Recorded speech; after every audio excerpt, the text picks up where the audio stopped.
A few days later, Minsu's graduation ceremony finally arrived.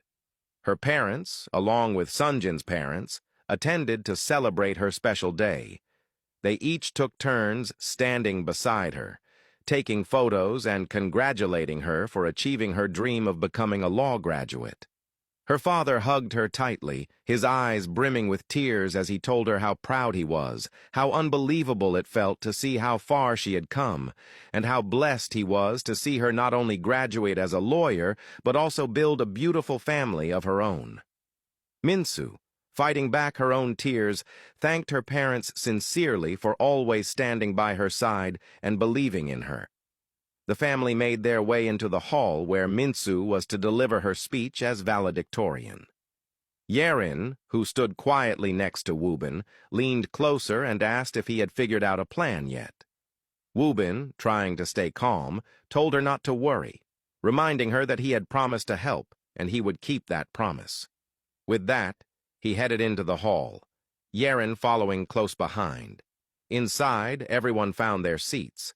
Sonjin, who sat beside Minsu and held their baby gently in his arms, reached for her hand and squeezed it, reassuring her with his soft words that he was proud of her and confident she would deliver a beautiful speech.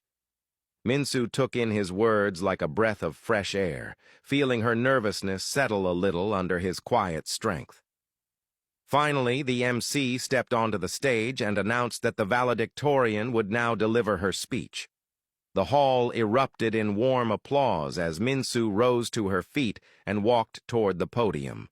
She stood there under the bright lights, facing a sea of expectant faces, and greeted everyone with a warm smile. She spoke about how, as she stood there in her cap and gown, she carried more than just books and late nights of studying. She carried the weight of her own story, the stories of those who came before her, and the hopes of those who would come after. She glanced at her parents, sitting side by side, holding hands tightly with pride shining in their eyes. She shared how she had been adopted by her Korean parents when she was just a baby, how they raised her to love kimchi more than cake. The crowd laughed softly at that, and she smiled through her nerves. She went on to say they taught her to bow to her elders, to speak Korean before any other language, and to stand tall even when others told her she didn't belong, whether in their neighborhood, their schools, or even in their hearts. Her voice wavered as she revealed how, for years, she was made to feel she was never Korean enough, how the color of her skin and the curls in her hair made her feel like a stranger to her own reflection. She spoke of the bullying, the cruel names, the questions she'd been asked countless times about where she was really from. She paused to look at Sonjin, who silently encouraged her with a soft clap and a warm look that gave her strength to go on. Regaining her composure, she declared that today she stood before them as a daughter, a wife, a mother, and now a law graduate, and that she was enough. Enough for her parents, who chose to love her before they even saw her face. Enough for her husband, who had always seen her soul before the color of her skin. Enough for her baby, who would grow up knowing that her mother refused to bend when the world tried to break her. Her powerful words brought the hall to its feet in thunderous applause. Minsu thanked her professors and classmates for standing by her side and left every black Korean child, whether fully mixed or purely black, with a message: that they could be both, unapologetically black and proudly Korean, and love every piece of themselves.